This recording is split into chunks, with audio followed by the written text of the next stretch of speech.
you're building a startup, I say this to people that interview, it's not sexy. This is crawling over glass for 5 years. This is late nights. This is jumping in when you're on call or when you're pushing to close a customer's books. Like, this is not a 9 to 5. We started with doing just pitches with people, and we grew this for over 5 years, and then we started to do hackathons, and then we had summits. We started to do more things. 1 in 6 founders identifies as LGBTQ.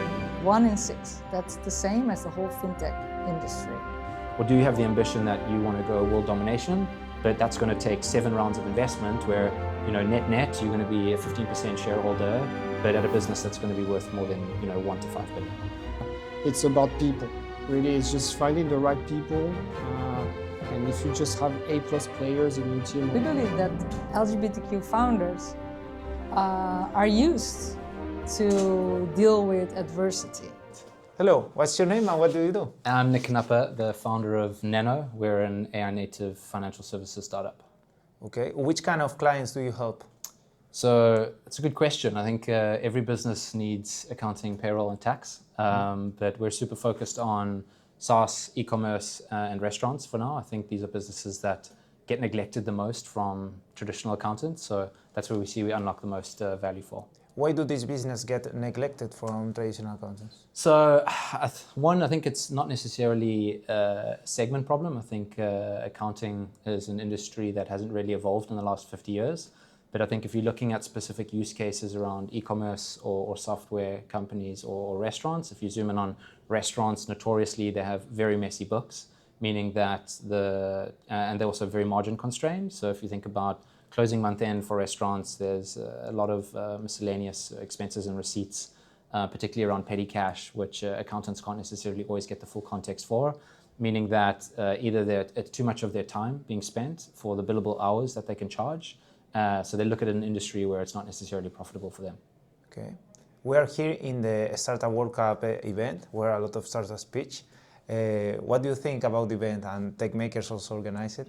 So I'm a big fan of tech makers. I love what they do. I think a lot of what we do at Neno stems around focusing on community. So I think they've done an excellent job. I think the Startup World Cup is allowing a lot of communities to find a platform and a vehicle to reach a status where they're seen on a global level. So I think that's something that we're very passionate about at Neno. I think the 10 finalists, one of them being our customers, Gosu, sorry that you didn't win, great business. But I think that we need more competitions like this. I think we need more platforms where startups can showcase. I mean, if you think of 10 finalists, there's probably about 50 startup founders actually in the audience, and I think that everyone should get a fair chance. I think that everyone's taking the risk of building a company, and that's why we love working with founders and supporting them. But overall, it was an exceptional event, and I wish to see more of it. Nice. And which challenges does Neno, or which vision, which is the path of Neno right now? I think challenges when you're building at such a high velocity. I think what's unique is that we're building a financial services company, which involves accountants, payroll specialists, tax fiscalists, but we're also building the engineering technology. Both are equally notorious hard to acquire the top 1% talent. So I think we're growing faster than we can keep up with. At that same time, you also need to find the best possible engineers and at the same time the best possible accountants. And I think one thing is hiring someone that's a brilliant professional or has a great CV. Another thing is making sure that they're a culture fit. And I think when you're building a startup, I say this to people that interview, it's not sexy. This is crawling over glass for 5 years. This is late nights. This is jumping in when you're on call or when you're pushing to close a customer's books. Like, this is not a 9 to 5. And I think that it's very hard making sure that we're attracting the right talent that understand the mission and are equally bought into the mission. And I think that's what keeps me up at night. Is AI going to replace all of these professionals? So no, I think that we look at the way that we build agentic workflows around our accountants. It amplifies their work. It actually makes them more proactive, and I think that's the gap that we try and close. Where legacy accountants, they take too long to respond. They don't really offer you factual advice. Whereas the way that we think about the value model is actually helping our accountants understand more context around the business, but also to be able to be more proactive, meaning that they can work on real-time intelligence, but also build a system where if a customer comes via the platform for a question, we can actually help them very quickly in understanding the context of their business. And I think that's a big part of our operating model that we see Neno being different in compared to traditional accounting firms. Are these accounting services worldwide standard, or So depends culturally? accounting is highly regulated. So in every specific region, you need to be, for example, GARP in the Netherlands or GARP in the UK. So all of our accountants are professionally certified. I think that's very important, particularly around the nuance on local tax. You know, EU is a very tribal state of or group of states, and I think that with every other market that we move into, you need the first two people that we hire as a certified tax fiscalist and accountant. Okay, so it depends a lot. How did you start at Neno? Like, what's the origin point where you saw this pain? I fucking hate financial admin. I think it's the most mindless use of an entrepreneur's time, and I think that the underwhelming service providers that do the bare minimum just to keep you compliant is fundamentally broken. I think that business owners deserve better and they deserve more. I've been through this journey myself. I've had to fire accountants. It's incredibly frustrating given like the hard-earned fees that you have to pay them. And as someone that actually failed accounting going through varsity, it's a passion point where you turn something into something that you hate, into liberating the professionals that actually do it in order to do an exceptional job. So for me, it was less about actually building an accounting, AI native accounting firm, and more about actually solving real problems that I had to face myself. And you know, our fastest growing growth channel is referrals, because more and more founders that we speak to, that we see the same recurring themes. And I think that this is not just a problem in the Netherlands. Like, we know that this is a global problem, not just stemmed from lack of accounting professionals, but at the same time, you know, the tools that both accountants and founders are working with today, they're just not equipped to serve them in a way that AI should. And I think that's what we're changing. What makes Neno different? I think there's always a core saying that we think about at Neno, which is be different and be excellent. And I think that when you look at the gap between legacy tools, both software and services, and you think about the way that we think about building and what the future will look like, I think the difference is around how we think as a team collectively. I think it's very unique that you have accountants sitting directly next to engineers, and that feedback loop is just accelerating every single day. But at the same time, like, we're super focused on the customers. And I think there's a saying, too big to fail. And I look at big firms or big accounting software companies, like, they're just too slow and they're not modernizing fast enough. And I think our biggest differentiator is the speed and velocity at which we move at. Any lesson for the viewers that are watching this? Life lesson or entrepreneurial lesson? Any lesson? Yeah, geez, I've got a lot. I think if someone tells you to not start a company, don't listen to them. I think that everyone should go and believe that they have an entrepreneur in them. I think it just be patient in the way that you find your purpose. You know, I only figured out Neno where I was at a crossroads of either having to move countries or going back out into the job market, or realizing that actually the silver lining is it's my time to build. So I think be patient around looking for those signals that are your kind of calling, and really invest in yourself with trying to figure out what your passion is. Because if you build something around your passion, you don't work every day. You know, you're doing something that you have a purpose for. And I think a lot of people struggle with finding what that purpose is because they're very impatient, or they're simply not investing enough in themselves to actually realize what that true calling is. Okay. And any advice on how to raise funds for your startup? Yeah, I've got a lot of advice there. I think I'll speak from my own experience. I think that we're dealing in a two-sided market where everyone can become a builder, so they're equipped with tools that were not available 5 years ago in order to go and build something that's presentable. I mean, I presented my pre-seed round with a Figma demo and a slide deck. You know, I wasn't even equipped then to go and build something that would have been like a working prototype. That being said, I think that find the investors that align to your thesis. So don't waste time with investors in deep tech if you're launching a B2C app. You know, like, look for people that are writing a lot about what you're building and have a genuine interest. You don't need an engineer today. You should invest in understanding how to build at least a working prototype and find your first 20 customers. Like, prove that you're solving a problem that people are willing to pay for, and prove that investors look at, you know, they will make 20 investments a year. And they know that more than 80% are probably going to fail. So every single bet that they make, they're thinking about, will this generate outsized returns? And if you're not pitching a product that investors can believe that this is the ability to deliver, you know, 20, 30x investment that they're going to bet over the next 5 years, that's not VC backable. So I think the question that you want to ask yourself is, like, what type of master of your destiny do you want to be? Do you want to go the bootstrap route and build a business that's profitable and sustainable, but it doesn't need to hit a 10, 15, 20, 100 million valuation? Or do you have the ambition that you want to go world domination, but that's going to take 7 rounds of investment where net, you're going to be a 15% shareholder, but at a business that's going to be worth more than 1 to 5 billion. So I think it's picking the type of route that you want to go on, and then being at peace with the fact that if you strip down a founder's role, and this is just the reality, like your job is to acquire resources, delegate resources, and generate outsized returns. Simple as that. It's very transactional. And I think you just, if you pick that route, you need to be okay with the fact that that's what you're going to be doing for the next 10, 20 years if you want to continue building something that's generational. I think a lot of people don't actually understand what it means to have the accountability and responsibility as a founder to report to a board, to understand that there's going to be multiple opinions that you may not feel are always on your side, but actually everyone in the room has genuine intent to make you succeed.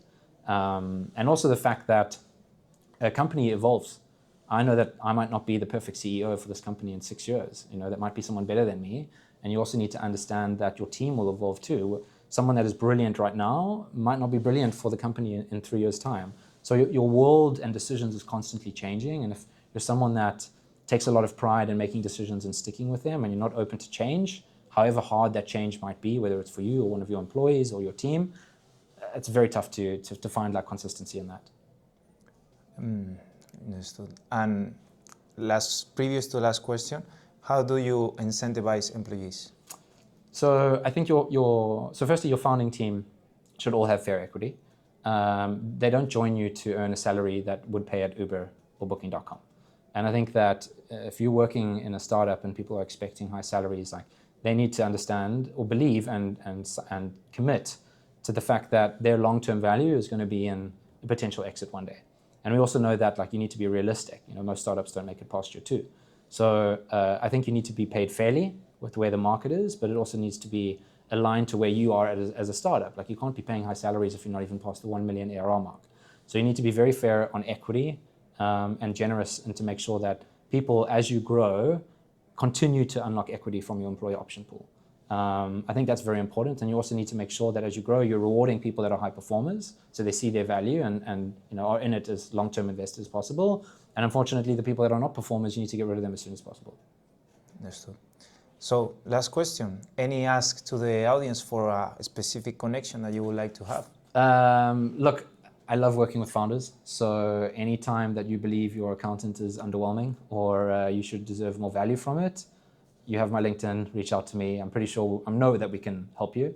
And at the same time, like we love working with builders. We want to make sure that we're supporting the people that are going out and like racing to achieve their dream without taking on all the financial admin that no one ever wants in the first place. So I think for me, it's about working with customers that we truly support and want to build with, but at the same time, like we want to build a sustainable business too. Okay, well, thank you so much for the Thank you so much, interview. appreciate it. So, hello, what's your name and what do you do? I'm Fabien. I'm the founder and the chairman of TechMakers. So what's TechMakers? It's a community of entrepreneurs, I think curious minds in Amsterdam. We're about 7,000 people now. We started about 5 years ago, and we had a beer tap machine and created a meetup and just invited people to come and share their story with us. And how's the event? How are you looking at the event? We are right now on this TechMakers event. Also, Startup World Cup has collaborated. What are your thoughts about all the startups? Right, it's amazing because we started with doing just pitches with people, and we grew this for over 5 years, and then we started to do hackathons, and then we had summits. We started to do more things, but it's just we found the right people who wanted to build this community with us, like Sharon, who basically was doing this incredible event tonight. Which factor do you think has been the most determinant factor to grow TechMakers, that has able TechMakers to grow? I think for me, what's funny is that if you take the monthly pitches, it's like 50% is the core people and 50% is just other people curious to come and check it out. And I love that, just other people, they're like, hey, what's going on, and I'll go have a look. I just really love that.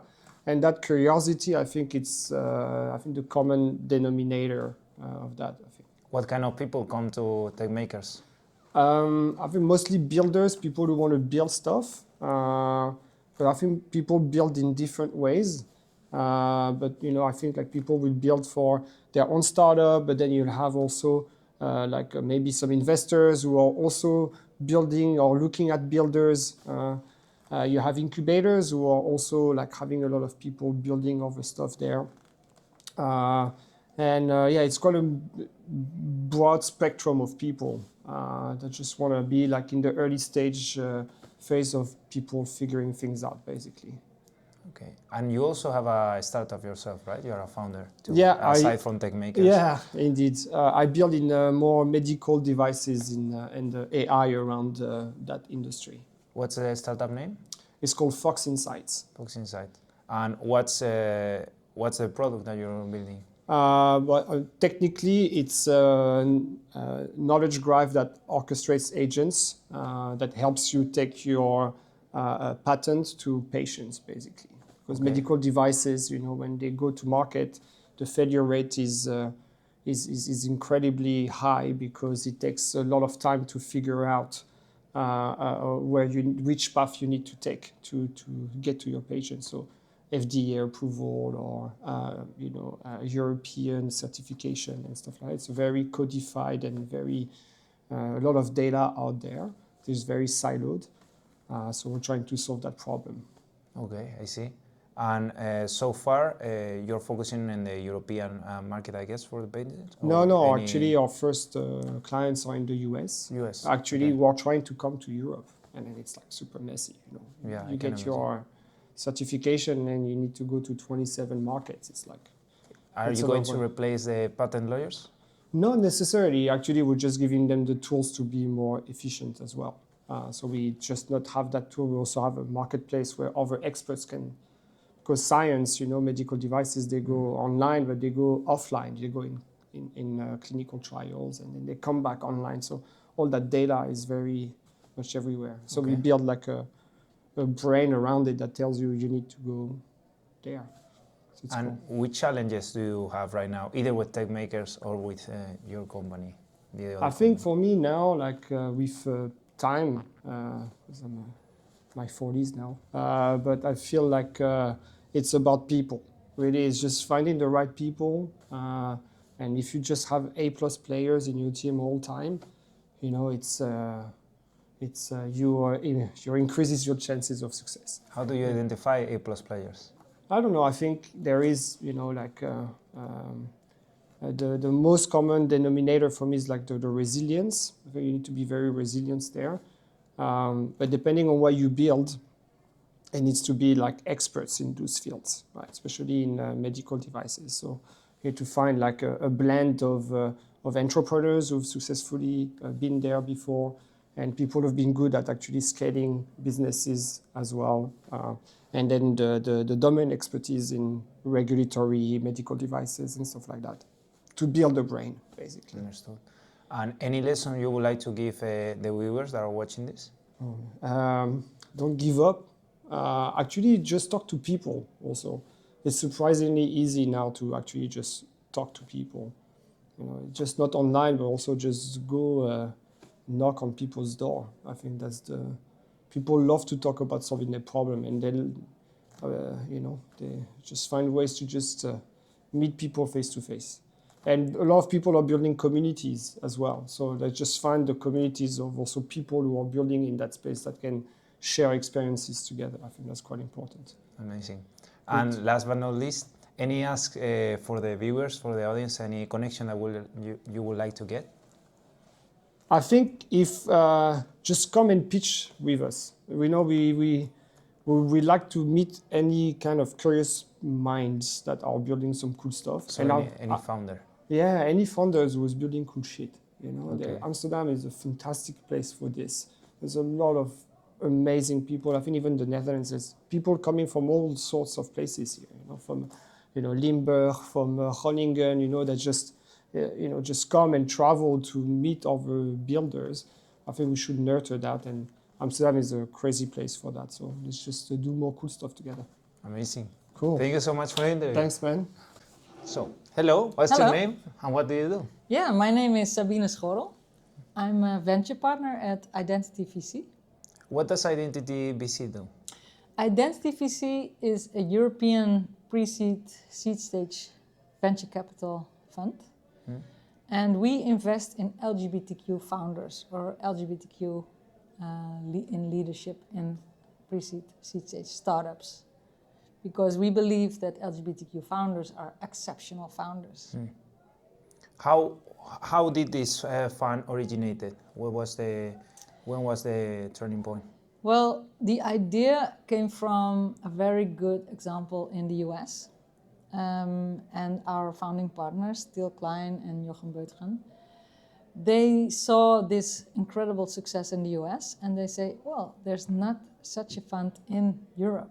So let's create this community, this LGBTQ community of queer funders, queer founders, LGBTQ funders and founders in Europe, because we believe in the power of the LGBTQ community. It's very strong, very powerful. Yeah, and that's what we do, and we build according to the Gangels. Gangels is the US example that we have, and it's very good, successful fund. Is it difficult to manage or be part of a European VC, because national, okay, but European? How is the complexity in this type of VC? I'm not sure if you can call it complex. We have offices in London. We work from the Netherlands, and we have headquarters in Berlin. And we have a lot of venture scouts working across whole Europe. So we have boots on the ground. We have communities everywhere. We connect them, and yeah, the most difficult part is actually being LGBTQ is not something that you put in your deck, right? So we have to reach out, we have to be visible, people can find us. We have a large community, online community of LGBTQ queer funders and founders. People can take part in that. 80% of our deal flow comes via the community, so that's very good. Yeah, so we are connected and visible and active in different parts of Europe. Which sector are there any sectors that the VC prefers? No, it's sector agnostic. Okay. So the stage is important, so we invest in team, we invest in the people, pre-seed and seed stage. Is there something different about LGBTQ founders? Do you think there is something different? Great question. This question I get asked every day. Yes, we believe that LGBTQ founders are used to deal with adversity. They are used to develop senses, antennas, to scan the room. Is it safe? Is everybody feeling safe? That's very handy when you build a company, when you build teams, when you attract new customers, to figure out, okay, this is these people are really feeling safe. You have to build psychological safety to build high-performing teams, to build innovative teams, right? And that's what we believe that LGBTQ founders do best. Which challenges does your VC have right now? So, attracting deal flow. We can always attract more deal flow. We have a lot of deal flow from the community. Weekly we see a lot of deals, but yeah, we would love to see more from different countries. So when people can reach us, find our website or via the Venture Scouts, that would be very helpful. And we are still fundraising until, I think, September this year, so almost closing the fund. Yeah, so when there are LGBTQ investors, or maybe straight investors, understanding exactly what we are investing in and understand the huge opportunity that we have, that's also interesting. Okay, any lesson for the viewers or for entrepreneurs? Yes, watching this? So a question I get asked very often is, okay, but LGBTQ is a small niche, right? But 1 in 6 founders identifies as LGBTQ. 1 in 6, that's the same as the whole fintech industry. So it's a fast growing market. it's a very wealthy market also to sell your products to. So that's something that is very often misunderstood. It's a huge opportunity. It's not a social innovation thing. It's pure business performance that we invest in. And last question, any ask to the audience for a connection that you would like to have? Yes, every LGBTQ founder who feels like, okay, I want to be part of this European community of fast-growing startups, super nice investors, yes, come to us. Perfect. Thank you so much for the interview. Thank you. That's it.